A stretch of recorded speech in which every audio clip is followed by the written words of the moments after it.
फुल्दै सूक्ष्म अगाडि बढ्छ बिरुवा, नौरङ्गी छन् पालुवा, टल्केसी त टपक्क चलहुँदो, नैर्मल्य भैया कुरा। एउटा सुन्दर लाल बढ्छ कसरी, सौगन्धका बागमा, हाँस्दै भोलि अवश्य उड्छ सुखमा, संसार नौलो रमा। नमस्कार आदरणीय दर्शकवृन्द, एभरेस्ट टेलिभिजनको साप्ताहिक साहित्यिक कार्यक्रम शब्द सुशीलीको यो आजको नयाँ श्रृङ्खलामा यहाँहरूलाई पुनः हार्दिक स्वागत अभिवादन।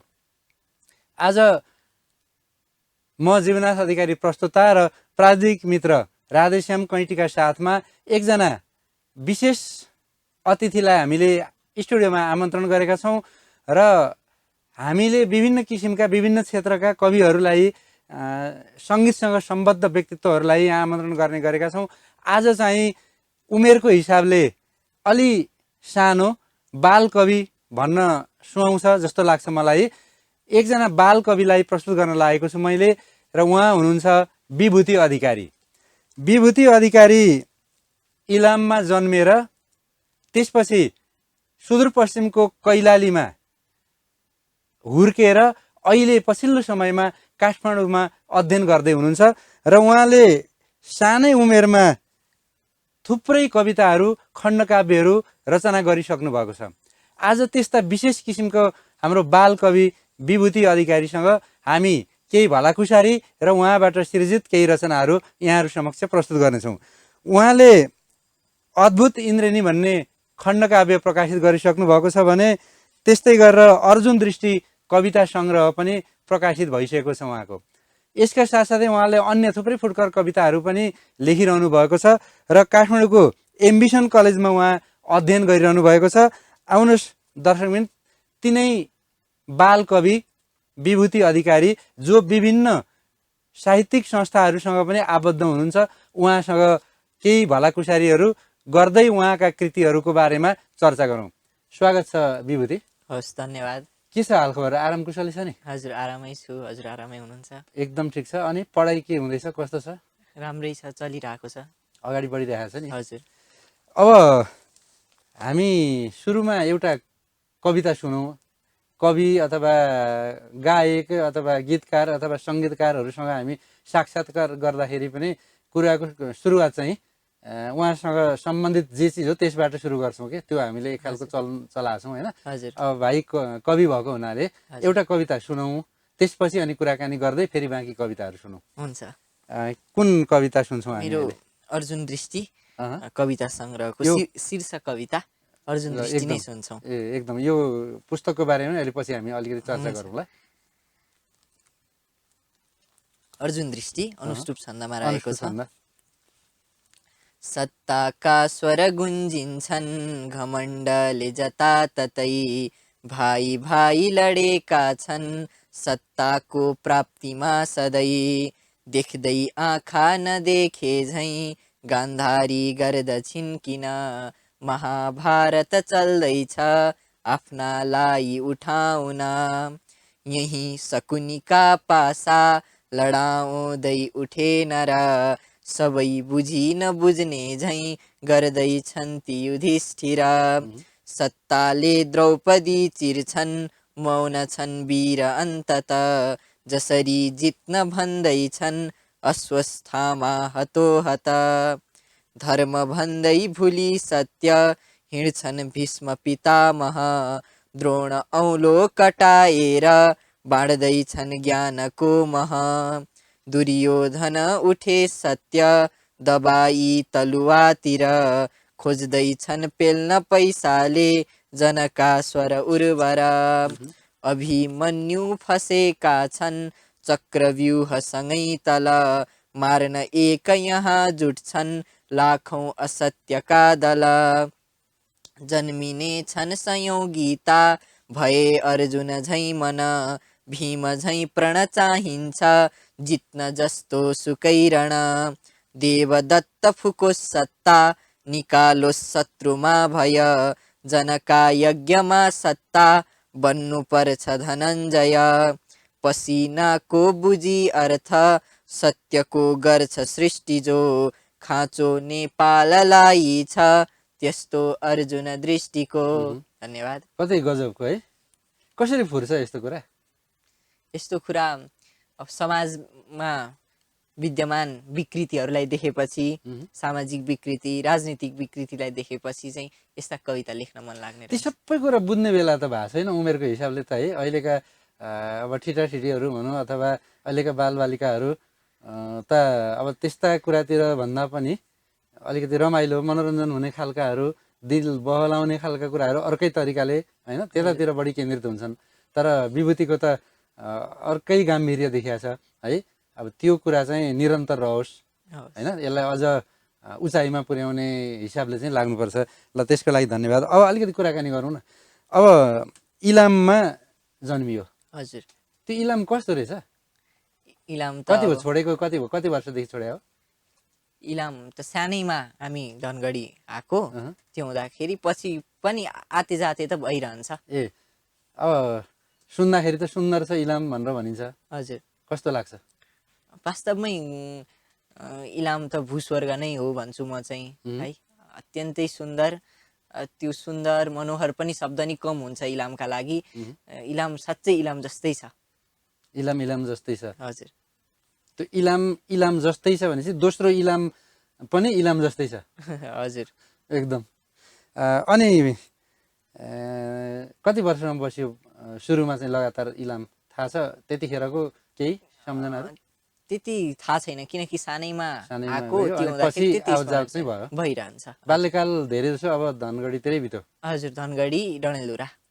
ए डडेलधुरा चाहिँ कसरी? डडेलधुरामा चाहिँ पहिलो विद्यालय शिक्षा प्रारम्भ भएको चाहिँ डडेलधुरामा।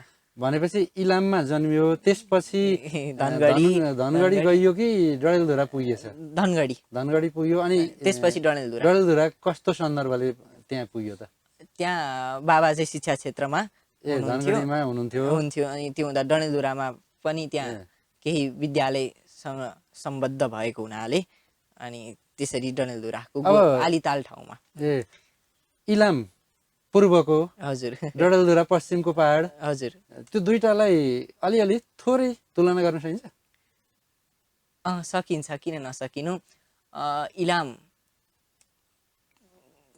जति सुन्दर छ डडेलधुरा पनि त्यति नै सुन्दर म भन्छु। तर के छ भन्दाखेरि डडेलधुरा चाहिँ शिक्षामा अलिक पछाडि छ, विकासका दृष्टिले पूर्वभन्दा पछाडि छ।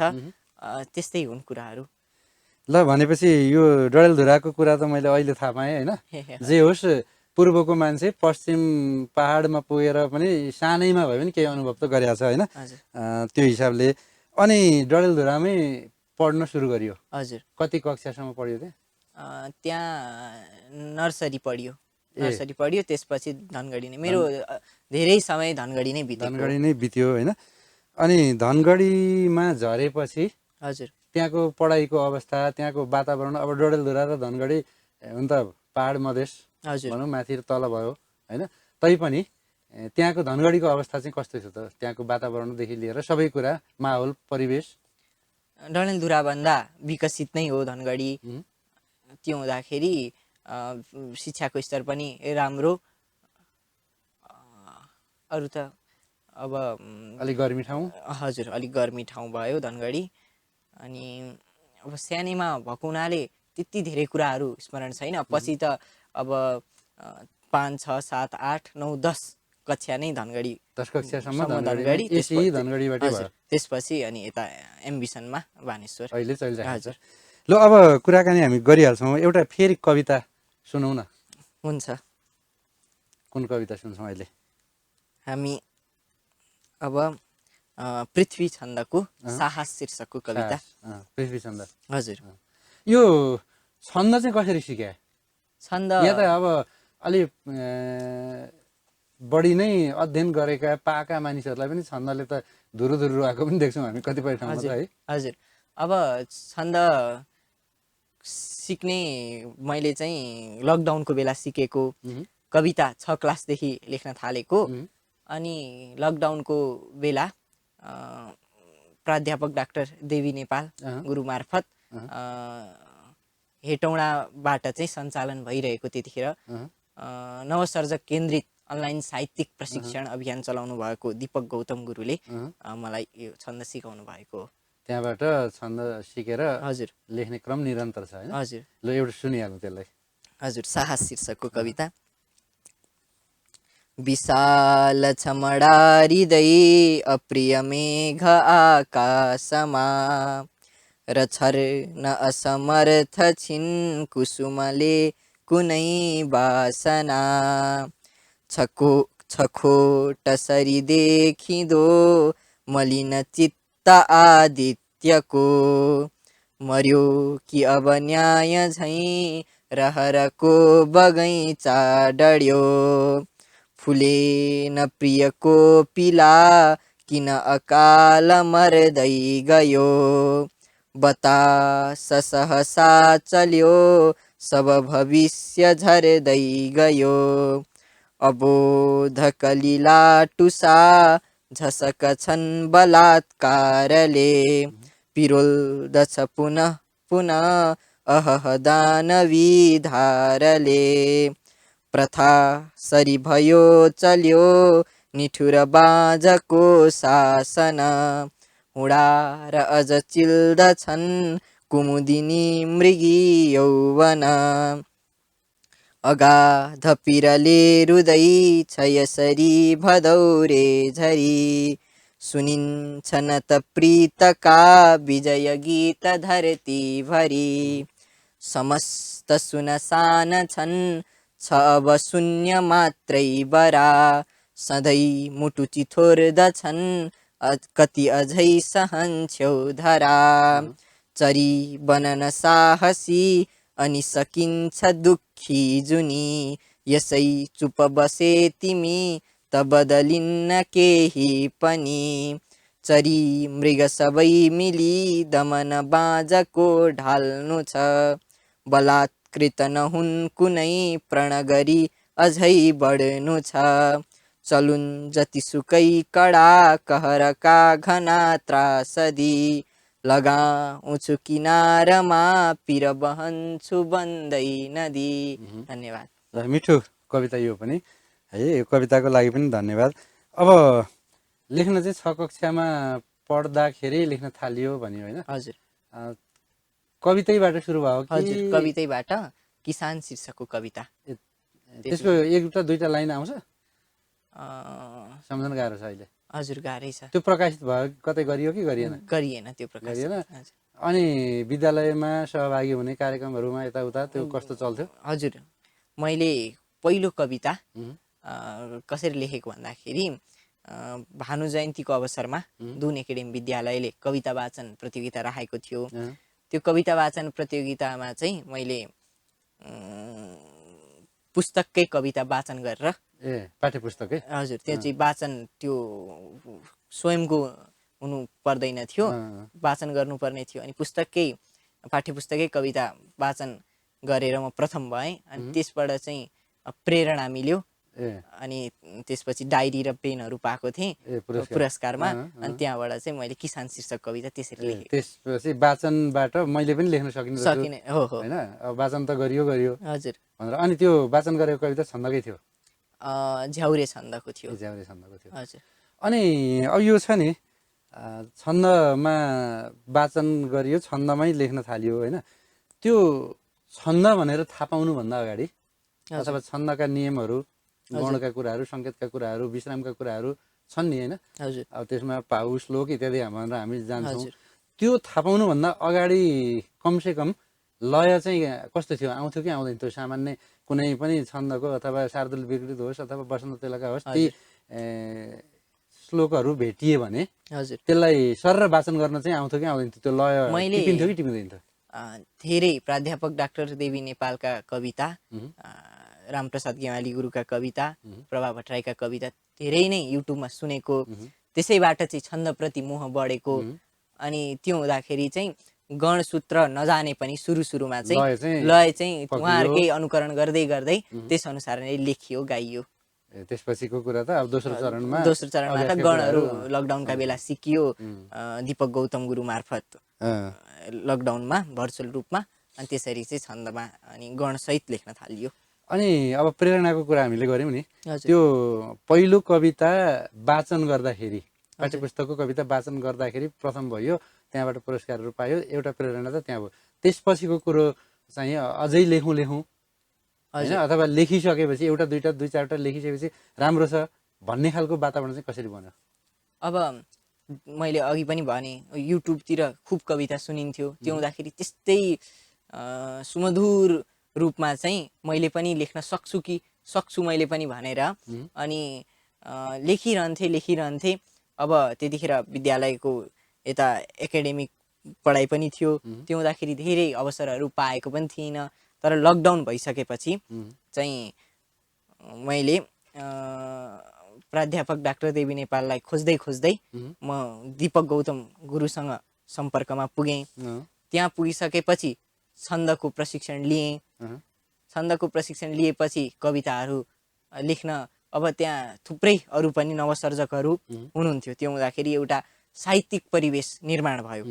त्यो निर्माण भइसकेपछि छन्द मैले जेठमा सिकेको असार साउनदेखि अद्भुत इन्द्रेणी खण्डकाव्य लेख्न थालेँ र कार्तिकमा चाहिँ लेखिसके खण्डकाव्य पूर्ण रूप दियो। अनि त्यसपछि चाहिँ त्यसरी चाहिँ म त्यो पृष्ठभूमिबाट म आएको। ल जे होस्, अब अहिलेको नेपालको वातावरण भनेको एउटा त पढ्ने प्रवृत्ति नै हराएको छ। हजुर। त्यसमाथि साहित्य पढ्ने झन् कम। हजुर। त्यसमध्ये कविता पढ्ने त अझै कम। हजुर। होइन, अनि त्यसभित्र पनि फेरि अब लेख्ने कुरामा पनि छन्दले चाहिँ अलिकति बाँच छ। हजुर। होइन, अब त्यसको नियम पनि धेरै पालन गर्नुपर्छ। त्यो हिसाबले छन्दमा त्यो बाँधिएर आफ्नो भाव व्यक्त गर्न गाह्रो हुन्छ, सकिँदैन भन्ने हिसाबले जति लेख्ने छन् तीमध्ये पनि अब मुक्त छन्दमा अथवा गद्यमा चाहिँ बढी लेख्ने पनि हामी देखिरहेको बेलामा, तर यो सानै अब बाल्यकालमै भनौँ न, केटाकेटी अवस्थामै यो ढङ्गले चाहिँ अब छन्द कवितातिर जुन किसिमको आकर्षण भएको छ त्यो चाहिँ अब एकदमै अरूलाई पनि प्रेरणास्पद छ। होइन, खुसी लाग्दो पनि छ। त्यसका लागि म पुनः धन्यवाद दिन्छु। अनि फेरि अब हामी एउटा कवितै सुनौँ। आखिर दुईवटा पुस्तकमा हामीसँग कविता टन्नै छन्, अनि खण्डकाव्यको पनि केही पङ्क्ति हामी सुन्नेछौँ। होइन, एउटा कविता सुनौँ। हुन्छ। पञ्चचामर छन्दको देशभक्ति शीर्षकको कविता म सुनाउन अनुमति चाहन्छु। प्रभात सूर्यको कला हिमालमा फिजारिदा, अजेय हुन्छ देश यो अडान वीरले लिदा। छ ओखती यहाँ सबै पहाडको जरा जरा, मधेस फुल्छ सानले बनेर उर्वरा धरा। बहन्छ पूर्वको नदी सुसाउँदै अझै पनि, लिएर देश बक्षमा स्वदेशको कथा बनी। छरेर गन्ध तोपको उभिन्छ काँगडागडी, बहादुरी सुधीरको छ रक्तका छिटा भरी। चुमी स्वदेश वीरले दिए बडो स्वतन्त्रता, म अंश देशको सम्हाल्छु चित्तमा सदा। छुतम तयार युद्धमा सहर्ष मर्न खातिर, म मर्न दिन्न बुद्धको सुशान्त देश सुन्दर। सजाउँदैछु नेत्रमा म अग्नि गर्छु ताण्डव, म फाड्छु शत्रुका कृतज्ञताहरू सब। म झुक्न दिन्न अस्मिता भविष्यमा कतै पनि, मुसुक्क हाँस्द छिन्दरा पवित्र सिर्जना गरी। लडेर युद्ध भूमिमा जयी भएँ म भूतमा, त्यही अदम्य शक्तिले म जित्छु वर्तमानमा। छ रक्त उम्लिदोममा टुसाउँदै उही रजा, सिनोमा खान्न लोभले म बाघको हुँ वंशज। सिनोमा खान्न लोभले म बाघको हुँ वंशज। धन्यवाद। वीरताको देशभक्तिको हजुर वर्णन गरेको मिठो कविता है। ल यसका लागि पनि धन्यवाद। अब अलिकति हामी यो खण्डकाव्यको बारेमा थोरै चर्चा गरौँ है। हजुर।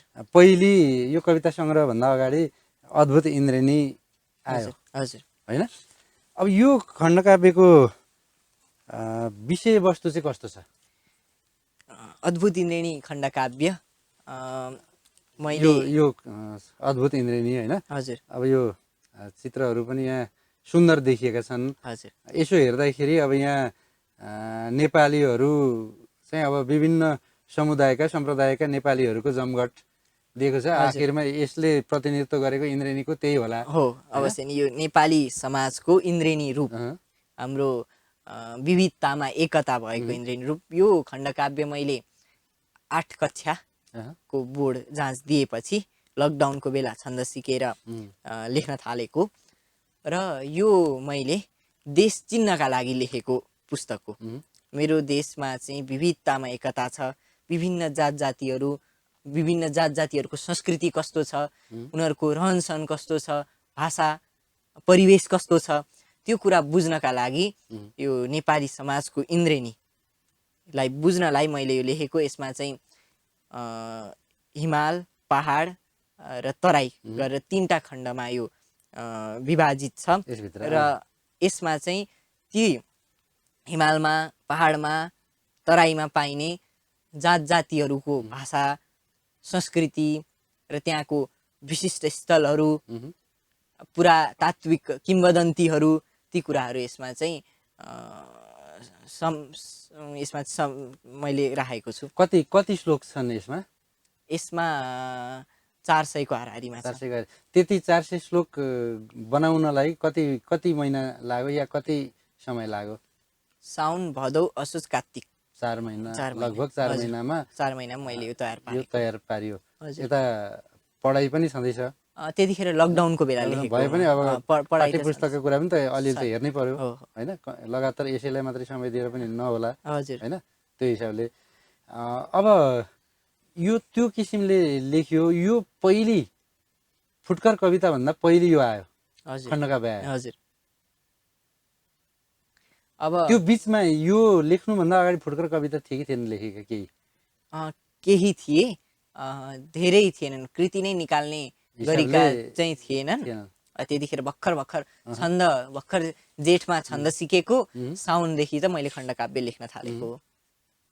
भनेपछि अब यो जे होस्, मान्छेले चाहिँ अब धेरै समयसम्म लेख्दा गरेर कविता सङ्ग्रह निकालेर त्यसपछि बल्ल खण्डकाव्यतिर पाइला चाल्छन्। महाकाव्यको कुरा त अलि परै हुन्छ अझै हैन। अब यहाँ चाहिँ हाम्रो के भयो भने फुटकर कविता सङ्ग्रह भन्दा पनि पहिले खण्डकाव्य आयो। त्यो पनि एक खालको अद्भुतै भयो। केही अद्भुत त हो नि हैन। अनि यसले अब अद्भुत इन्द्रेणी भन्यो नि। इन्द्रेणी त सबै इन्द्रेणी, हाम्रो चाहिँ विशेष इन्द्रेणी होइन त, अद्भुत खालको, अचम्मको खालको। त्यस्तो खालको इन्द्रेणी हतपति जहाँ पाए त्यहाँ अरू ठाउँमा पाइने सम्भावना कम हुन्छ भन्ने एउटा यसको प्रतीकात्मक अर्थ हो। किनकि यहाँ चाहिँ विभिन्न जात जाति पनि मिलेर हार्दिकतापूर्वक सद्भावना बाँड्दै बस्नुको कारणले गर्दाखेरि यो इन्द्रेणी चाहिँ हाम्रो अद्भुत इन्द्रेणी हो भन्न खोजिएको। अब यसबाट केही श्लोक सुन्नु न त। हुन्छ। अब सबभन्दा बढी हुन त सबै मन परे हुन्छ हैन, तै पनि आफूलाई अलि बढी आकर्षक लागेका केही श्लोकहरू।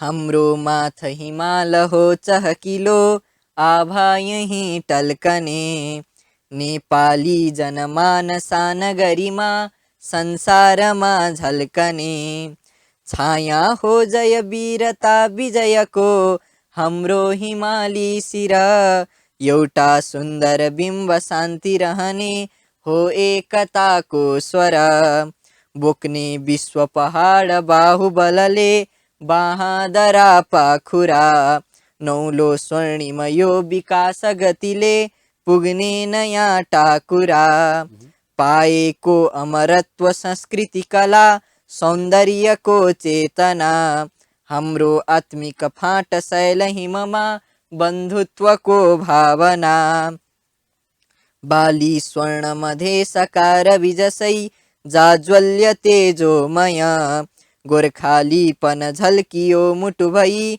निर्भीक झन् निर्भय, धोती झैं छ सफा र निर्मल सदा हाम्रो तराई मन, छर्दै छन् मिथिला कला भुवनमा आत्मीय आश्वासन, सरदेवी लय गाइँदैछ मनले त्यो ठाउँ ताप्ले जुङ, फुर्का नाच्छ नाचिँदै शिखरमा बज्दैछ केहीसँग रोलवा लिङ्छ उठाउँदै भुवनमा सिस्ने अपि मस्तक छन् भीमेश्वर मार्तडी जुगल छन् पाथी भरा मोहक टप्पा छत्र सराय नाच छलिया या लाङमा भैरव हुन्ने सुबिसु मौजदा अनि सिठी ओल्केछ था उत्सव फेवा घान्द्रुक आली ताल रमणी कन्याम शैलेश्वरी चण्डी मागल छन् पहाड बनका पाखा पखेरा भरी छन् झुम्रा सखिया दस्यार झिझिया लागडे तथा झरझरा बजदा ठाप बटाट ढोल लिङ्गबु सानन्दमा छन्दरा कर्णाली समकेचना शिवपुरी बुद्धत्वको दर्शन अष्टावक्र र जानकी जनकले पाए यही जीवन मार्फाली पहरी र वालुङ दुरा चेपाङ राजीहरू ब्यासी छन् कुशबाडिया मगर छन् मेचेर कोचे अरू लाप्चे यी जनजातिले हुन गयो सौभाग्य भाग्योदय देखि अद्भुत एकता भव भनोस् नेपालको होस् जय। ल मिठो सबैलाई छुने खालको हजुर हैन हिमाल पहाड तराई पूर्व पश्चिम हजुर सबै खालका कुराहरू यो खण्डमा आएका छन्। हजुर साह्रै मिठो अरू पनि यस्तै खालका कुराहरू अगाडि बढुन् होइन। अब यो कविता सङ्ग्रहको कुरा गरौँ न। यसमा चाहिँ यो अरुण दृष्टिमा कतिवटा कविता छन्? यसमा 51वटा कविता छन्। 51वटा सबै छन्दमै छन्? सबै छन् कतिवटा- शास्त्रीय छन्दमै छन्। कतिवटा छन्द छन् सम्झना हुन्छ? छैन चाहिँ सम्झना मलाई अहिले। ल ठिकै छ, अब हेरौँला त्यसलाई कति छन्द रहेछन् होइन। हामी पनि पढौँला, अब दर्शकहरूले पनि अब अवश्य रुचि राख्नुहुनेछ होइन। अब यो कविता सङ्ग्रहमा चाहिँ पक्कै अब यो त फुटकर कविता भएको हुनाले विषयवस्तु त विविधता होला हजुर होइन। के कस्ता विषयहरू हुन सक्छन् यसमा? यसमा नारीवादी स्वर अनि त्यसपछि देशभक्तिका कुरा अनि सामाजिक र राजनीतिक विकृतिको विरोध, पर्यावरणका कुरा, मानवताका कुरा, त्यस्ता कुराहरू चाहिँ छन् यो कविताभित्र समेटिएका छन्। हजुर यो फुटकर कविता लेख्न र खण्डकाव्य लेख्नमा के सहजता के रहेछ? अब खण्डकाव्य भनेको एउटै विषयवस्तुमा केन्द्रित भएर लेखिने हो र फुटकर कविता भनेको त अब विषयवस्तुको विविधता हुन्छ। त्यो भएको हुनाले फुटकर कविता अलिक सजिलो हजुर होइन। अब त्यसलाई चाहिँ अब आफ्नो परिवेश अनुसार फरक फरक विषयलाई समावेश गर्न पाइयो नि त। एउटा कविता 5 श्लोक 6 श्लोकको छोटो कवितामा एउटा विषय हाले पुग्यो, हजुर अर्को कवितामा अर्को विषय ल्याउन सकिन्छ। हजुर अनि खण्डकाव्यलाई बढी केन्द्रित खण्डकाव्यमा हुनु चाहिँ पर्यो। अब आख्यानका कुरा पनि जोडिने भए जोडिने भयो। अब त्यसमा धेरै कुराहरू हुन्छन्, रस अलङ्कारका कुराहरू पनि हुने भए हुन त ती फुटकर कवितामा नि हुन्छन् नै, तर खण्डकाव्यमा चाहिँ बढी सघन हुन्छ। खासमा खण्डकाव्य भने चाहिँ के रहेछ? खण्डकाव्य भनेको चाहिँ भाइको बुझाइमा भनौँ न। अब मैले त्यतिखेर खण्डकाव्य लेखिरहँदा खण्डकाव्य के हो भन्ने कुरा नबुझिकनै त्यतिखेर एउटा हुटुटी थियो, त्यस अनुसारले मैले खण्डकाव्य लेखेँ। अब यसमा चाहिँ आख्यानको पाटो छैन, यसमा चाहिँ अब समाजको चाहिँ अब सूचनामूलक वर्णनात्मक छ। अब खण्डकाव्य भनेको कुनै एउटा विषयवस्तुमा केन्द्रित भएर चाहिँ त्यसका विभिन्न आयामहरूलाई जोड्दै लेखिने एउटा कविताको रूप हो, मध्यम रूप हो। अब यो त छँदैछ भइहाल्यो। हजुर खण्डकाव्य यस्तै हिसाबले अरू अझ योभन्दा पनि परिमार्जित गर्दै लेख्ने त्यो सोच पनि त होला नि त? अहिले तत्काल त छैन, तर अब भविष्यमा हुन सक्छ। खासमा लक्ष्य चाहिँ के छ? साहित्यकार बन्ने छ कि अथवा अहिलेको त्यहाँको पढाइ भने के विज्ञानसँग सम्बन्धित हो? हजुर विज्ञानसँग सम्बन्धित हो। अब साहित्य भनेको मैले चाहिँ साहित्यलाई मनोरञ्जन मात्र नभएर एउटा समाजको आवाजका रूपमा पनि लिने गरेको छु।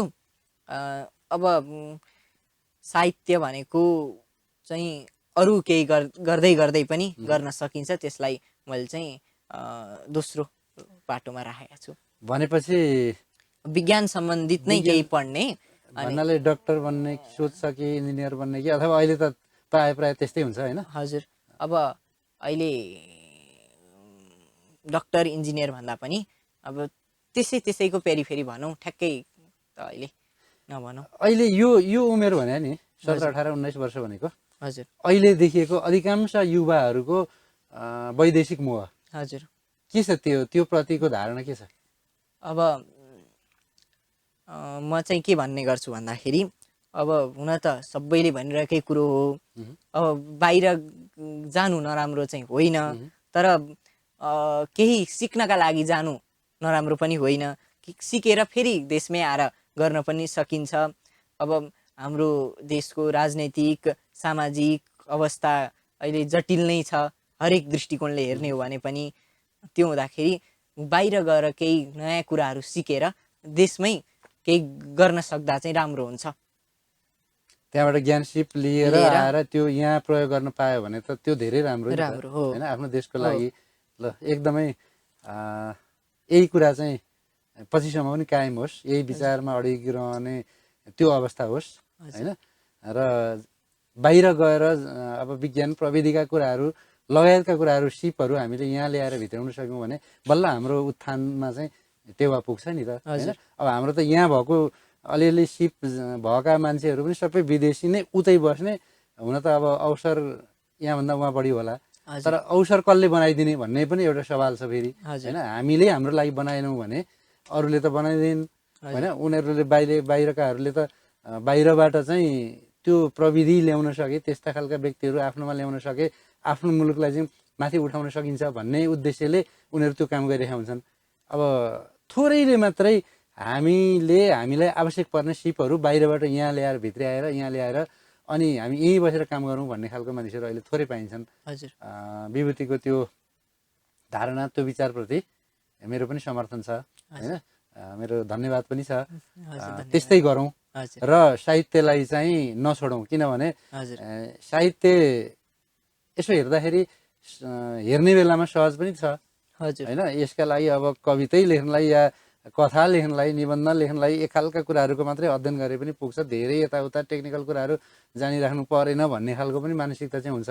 तर त्यसभित्रको जुन अन्तर्वस्तु हुन्छ त्यसले समाजलाई के दिइराखेको छ भन्ने कुरा चाहिँ महत्त्वपूर्ण हुन्छ नि होइन। त्यसलाई कसरी पठनीय बनाउने, कसरी रुचिकर बनाउने, कसरी समय सापेक्ष बनाउने भन्ने कुराहरू। त्यसैले पहिलेका पनि अब विज्ञानतिर पढेकाहरू अथवा डक्टर भएका पनि ठुल्ठुलो साहित्यकारहरू, गीतकारहरू, सङ्गीतकारहरू हुनुहुन्छ नि होइन। त्यही किसिमले चाहिँ अगाडि बढौँ भन्ने मेरो आग्रह पनि छ। अब फेरि एउटा कविता सुनौँ हामी। केबाट सुनौँ? यही अर्जुन दृष्टिबाट सुनौँ अथवा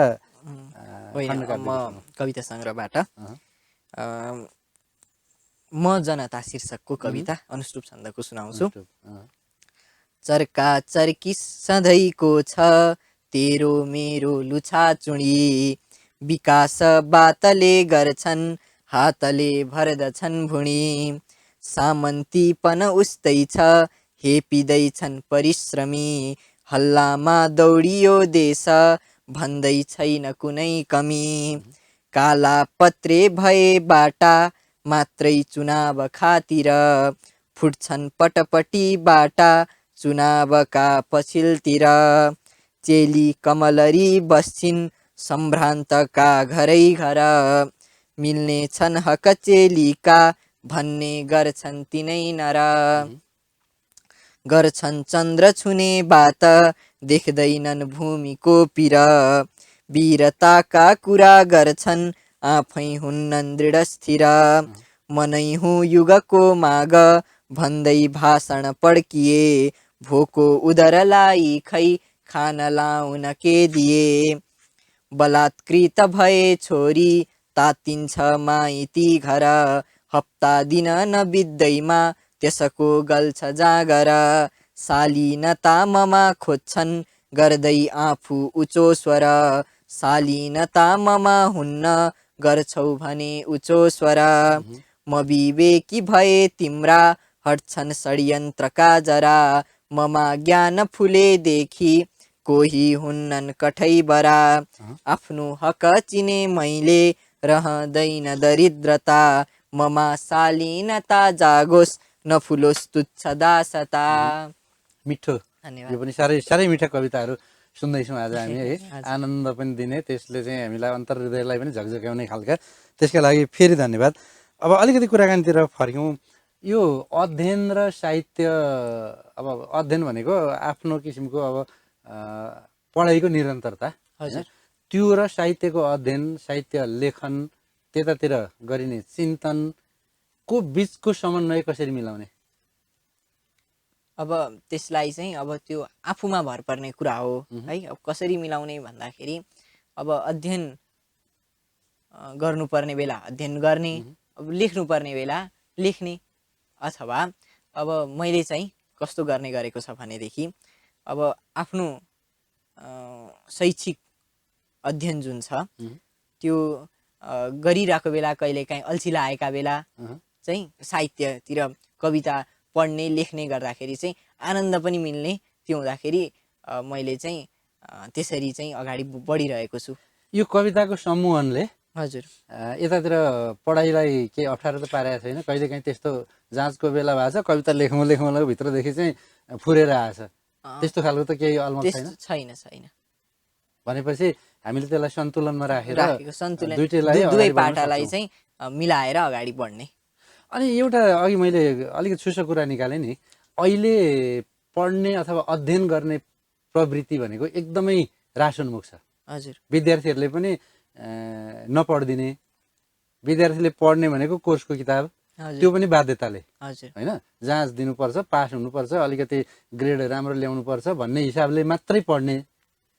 अनि त्योभन्दा बाहिरको ज्ञान अथवा कुनै पनि विषयवस्तुसँग सम्बन्धित कुराहरूमा एकदमै हेलचेक्राइ गर्ने त्यो प्रवृत्ति देखिन्छ। कस्तो लाग्छ यो चाहिँ? अब यसलाई हामीले निर्मूलन गर्नका लागि पनि के गर्न सक्छौँ? त्यो के अब अहिलेको यो पुस्ताले के सोचेको हुन्छ? पठन संस्कृतिको विकास गर्नका लागि सबभन्दा पहिला त पारिवारिक पृष्ठभूमिको बडो महत्त्वपूर्ण पाटो छ जस्तो मलाई लाग्छ। परिवारमा चाहिँ कस्तो परिवेशमा चाहिँ अहिलेको पुस्ता हुर्किरहेको छ, अहिलेको पुस्ता हुर्किरहेको परिवारको सोच कस्तो छ, परिवारमा चाहिँ उसका अभिभावकहरूले कसरी चाहिँ पठन संस्कृतिलाई लिएका छन् भन्ने कुराले चाहिँ अहिलेको पुस्तालाई चाहिँ एकदम डाइरेक्टली प्रत्यक्ष रूपमा चाहिँ असर गर्छ। त्यो हुँदाखेरि घरमा पुस्तकहरू भयो भने, घरका अभिभावकहरूले नि पुस्तक पढे भने चाहिँ अहिलेको पुस्तालाई पनि त्यसप्रति रुचि बढ्छ। हामीले केही काम गर्छौँ भने त्यो रुचि अनुसारले नै गर्ने हो। पठन संस्कृतिको रुचि बढ्यो भने अब यी सबै कुराहरू मिल्दै जान्छन् जस्तो मलाई लाग्छ। तर पुस्तक र मोबाइललाई विकल्पमा छान भनौँ भने त मोबाइलै समाउँछन् पहिले। मोबाइलबाट नि अब आजकल त ई पुस्तकहरू पनि छन्, मोबाइलबाट नि पढ्न त सक्यो नि। मोबाइल त अब एउटा माध्यम हो। अब ज्ञान हासिल गर्नको लागि मोबाइल पनि पुस्तक जत्तिकै महत्त्वपूर्ण छ जस्तो मलाई लाग्छ। त्यसलाई सदुपयोग गर्नु पर्यो, होइन, सदुपयोग गर्न सक्नु पर्यो। हजुर। अनि सँगसँगै अब यी छापा माध्यमका साधनहरू पनि अध्ययन गर्ने बानी चाहिँ बसाल्नु पर्यो। किनभने सबै कुरा कति त नहोलान्, के होलान्, होइन।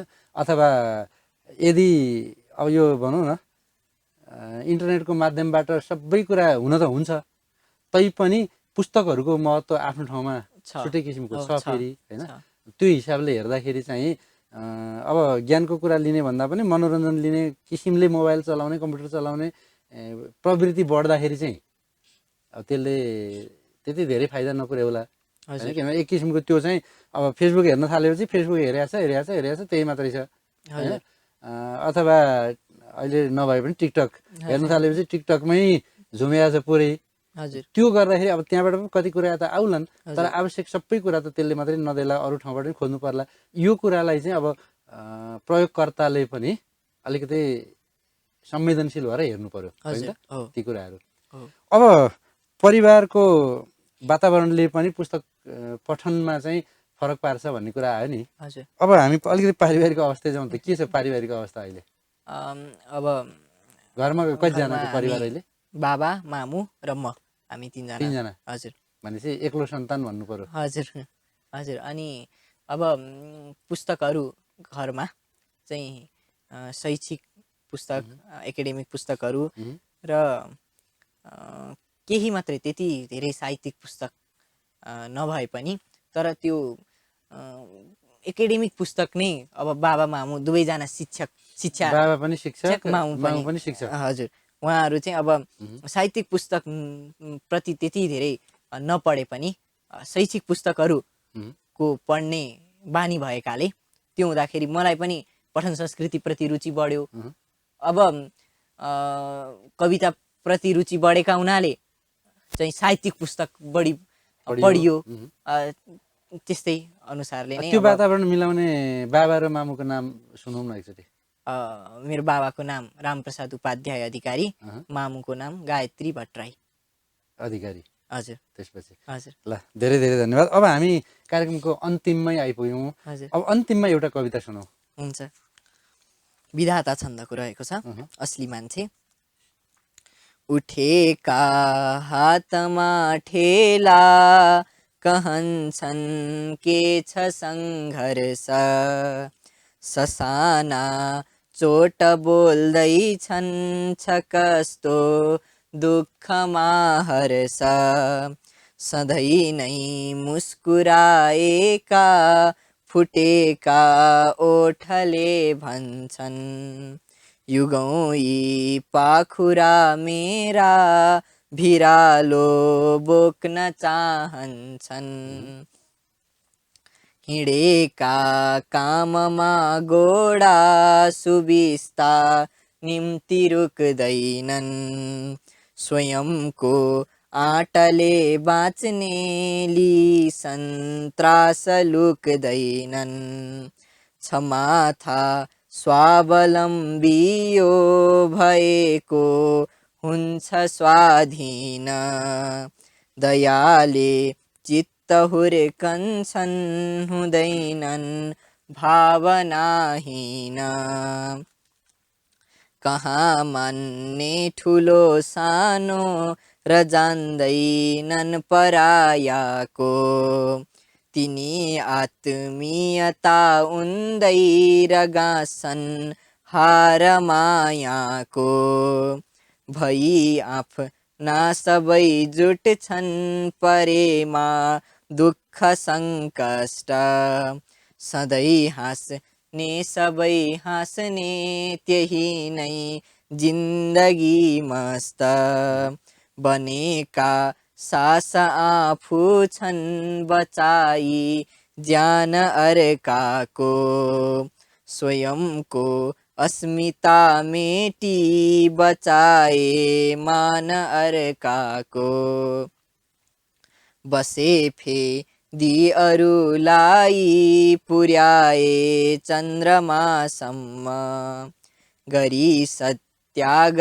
रोजाना जिएका वीर आजन्म, गरी सत्याग रोजाना जिएका वीर आजन्म।